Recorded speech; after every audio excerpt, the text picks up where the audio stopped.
Bonjour à tous, bienvenue sur votre chaîne de News Gaming pour la traditionnelle vidéo du dimanche, la vidéo de la récap où je reviens sur les quelques news que j'ai traitées dans la semaine, celles que je trouve un peu plus pertinentes, que j'ai voulu un peu les remettre à l'image. Les amis, on démarre tout de suite l'épisode 15 de la récap. Allez, c'est parti.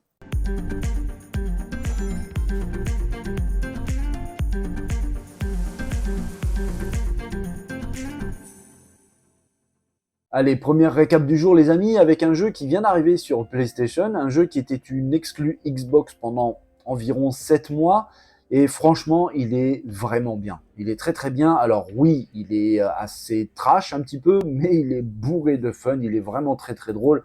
Le jeu a fait énormément plaisir à beaucoup de monde sur Xbox, c'est High on Life, avec en plus de ça une très belle réalisation, c'est plutôt joli, c'est d'un niveau technique assez sympa, franchement. Le jeu vient tout juste d'arriver sur PlayStation. Si vraiment vous avez une console PS5, même sur PS4, parce qu'il est sorti aussi sur PS4, et que vous avez envie de rigoler un bon coup avec un FPS complètement déjanté et décalé, franchement foncez parce que vraiment il vaut le coup. Je l'ai essayé sur Xbox, j'ai trouvé ça plutôt sympa, vraiment drôle, avec beaucoup d'humour, beaucoup d'action, des textures. La niveau technique, franchement, elle est vraiment pas mauvaise. Sur PS5, Ion Life vient tout juste de débouler. Les amis, foncez parce que, sincèrement, il est plutôt sympa. Il y avait pas mal de petites rumeurs concernant la suite de Modern Warfare 2. Call of Duty Modern Warfare 3 risque d'être présenté bientôt par Activision. D'ailleurs, hein, l'éditeur a prévu un événement et je pense que ce sera pour présenter officiellement le nouveau Call of Modern Warfare 3. Et pourquoi est-ce qu'on en parle, et surtout avec de plus en plus d'insistance? Tout simplement parce qu'il commence à y avoir des petites fuites assez sympas concernant le jeu, avec par exemple la présence de ce genre de choses.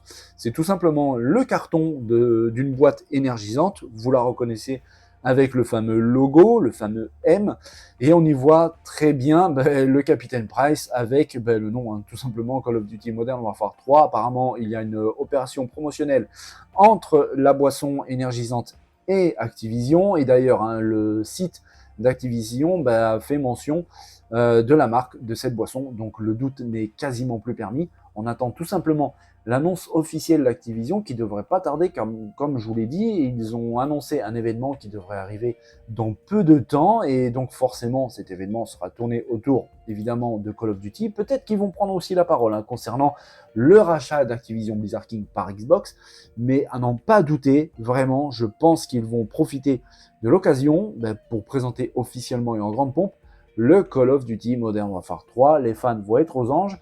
Ça promet pas mal de belles choses dans le futur. On attend ça avec impatience, Modern Warfare 3, qui risque donc très fortement de débouler. Au moment de sa sortie sur PS5, Ratchet Clank Rift Apart avait vraiment ébahi pas mal de monde. C'est vrai qu'au niveau de la technique, c'était plutôt réussi, c'était même assez impressionnant avec énormément de choses affichées à l'écran, aucun ralentissement. Le SSD de la PS5, en plus de ça, permettait vraiment quelque chose d'assez impressionnant, de passer d'un monde à l'autre sans aucun temps de chargement, d'une manière très fluide, rapide. C'était vraiment bien. Eh bien, le jeu vient tout juste d'arriver sur PC, j'en avais parlé dans la semaine, et il est absolument sublime, vraiment très très beau. Avec en plus de ça, nos machines actuelles sur PC, en fait, la définition monte encore d'un cran, du 4K 120 FPS, voire même plus, parce qu'avec les petites friandises permises par les cartes graphiques Nvidia nouvelle génération et le DLSS 3, on peut même dépasser les 200 FPS, ray tracing activé pleine balle. Le jeu est vraiment beau, très réussi, le portage est de très haute qualité, vraiment. Ça fait du bien après le début difficile de The Last of Us Part 1 sur PC. Là, vraiment, c'est du très très bon travail, franchement. Les amis, si vous n'avez pas de console PlayStation, mais que vous avez envie de vous essayer à ce jeu et que vous avez un bon PC, franchement, foncez, parce qu'en plus d'être vraiment sympa au niveau du scénario, drôle, bourré d'action, techniquement, c'est de la très très haute couture. Vraiment, Ratchet Clank Rift Apart mérite vraiment qu'on s'y attarde. Sur PC, c'est une vraie belle réussite et ça fait plutôt du bien. Un jeu qui va faire du bien vraiment aux possesseurs de consoles PS5 et surtout ceux qui sont équipés du casque de réalité virtuelle, le PSVR 2, qui est vraiment excellent. Vraiment, il ne lui manque que des bons jeux vraiment pour s'imposer.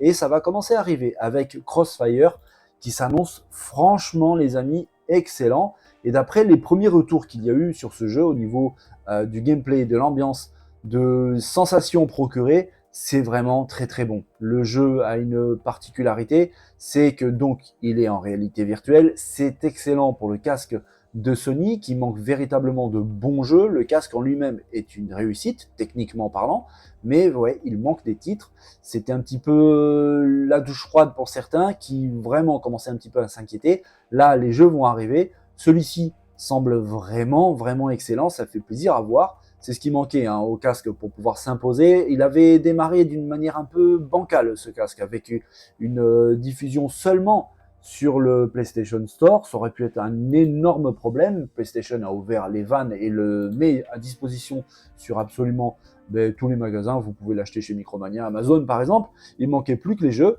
Crossfire arrive bientôt et ça vraiment, ça va être vraiment du pain béni pour les possesseurs du casque qui vont pouvoir vraiment s'éclater avec ce titre. Pour cette récap, j'aurais pu vous parler de Red Dead Redemption. D'ailleurs, je suis en train de le faire. Oui, il arrive très très probablement en version remasterisée. Je parle de Red Dead Redemption 1 qui était sorti à l'époque sur PS3, Xbox 360 avec des gros changements plutôt intéressants sur le site de Rockstar qui indique très clairement que l'éditeur va pas tarder à annoncer officiellement le jeu, mais j'avais envie de revenir sur Lords of the Fallen qui s'est montré avec une belle et longue vidéo de gameplay inédit avec énormément de choses qui ont été présentées. À noter que cette vidéo vient de la version Xbox. La qualité est époustouflante. Évidemment, ça sera exactement la même chose sur la console du géant japonais PlayStation, sur la PS5. Le jeu sera aussi beau. Et franchement, c'est le mot qui vient à l'esprit dès qu'on regarde ces vidéos. Oui, c'est beau. C'est même très beau avec des très belles textures, des très beaux effets de lumière. Le jeu s'annonce vraiment très très sympa. Et moi, à mon avis, il sera aussi très difficile, ça c'est clair et net. Mais en tout cas, au niveau de la technique, ça semble vraiment excellent. On attend d'en savoir plus manette en main pour se faire une belle et bonne idée. Le jeu semble donc très prometteur. À noter qu'il est développé via Unreal Engine 5, le dernier moteur en date d'Epic Games, et forcément ça se voit à l'écran, c'est absolument magnifique. Le jeu est confirmé, il tournera en 4K 60 fps sur toutes les machines, donc ça veut dire que les développeurs en plus de ça maîtrisent très bien le sujet, donc on a vraiment hâte, vraiment. Je rappelle que le jeu sort dans pas très longtemps, ça sera le 13 octobre prochain sur PC bien sûr, mais aussi donc sur Xbox d'où sort cette vidéo, mais bien évidemment sur PS5 aussi. Lord of the Fallen, à chaque fois, fait parler beaucoup de lui. Et c'est vrai que les vidéos sont plutôt pas dégueulasses. Franchement, ça pique un petit peu les yeux. C'est très très beau. Et on a hâte vraiment d'être au 13 octobre et d'être au mois d'octobre tout court. Parce que le mois d'octobre va être une folie cette année, les amis. Et franchement, c'est très bien. On va vraiment s'amuser. Voilà, c'est terminé pour la récap du jour de ce dimanche. J'espère vraiment que vous passez un bon week-end. Si vous êtes en vacances, profitez-en. Si vous êtes en famille, profitez-en les amis. Portez-vous bien, n'oubliez pas de vous amuser. Je vous laisse tranquille. À très vite pour la reprise des vidéos de News Gaming. Les amis, bonne journée à tous. Allez, bye bye.